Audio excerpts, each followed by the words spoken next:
Jenengan saya kasih tiket umroh ya untuk keberangkatan tanggal 27 Desember.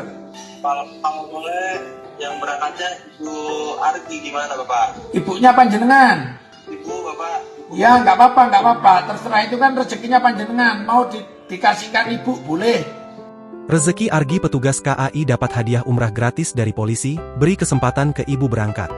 Rezeki Argi Budiansyah petugas PT Kereta Api Indonesia khususnya layanan komuter lain yang mengaku dipecat karena penumpang kehilangan botol minuman tumbler, kini mendapat hadiah umrah gratis dari seorang polisi. Kabar ini disampaikan langsung oleh Ibda Purnomo, personel Polres Lamongan Jawa Timur, lewat Instagramnya @purnomopolisibaik, Jumat 28 November 2025.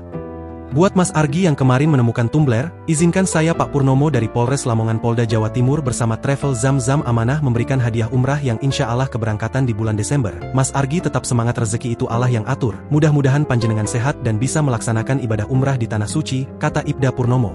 Pemberian hadiah ini dilakukan sebagai bentuk dukungan terhadap nilai-nilai kejujuran dan amanah yang telah ditunjukkan oleh Argi.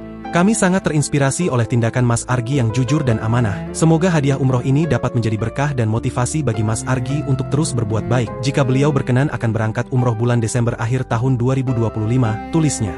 Pada unggahan terbaru Ibda Purnomo, nampak ia melakukan video call bersama Argi. Ibda Purnomo pun menanyakan kesediaan Argi untuk menerima hadiah umrah gratis tersebut yang akan dilaksanakan pada bulan Desember akhir tahun ini.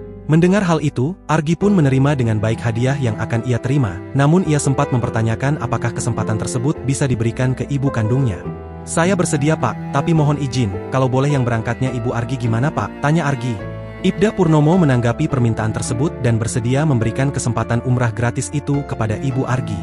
Gak papa, itu kan rezeki kamu, mau dikasihkan ke ibu boleh, ungkap Ibda Purnomo. Akhirnya bisa komunikasi dengan Mas Argi untuk memberikan hadiah umroh, namun beliau memilih untuk memberikan kesempatan berangkat umroh untuk ibu kandungnya, tulis Ibda Purnomo. Download Tribun X sekarang, menghadirkan lokal menjadi Indonesia.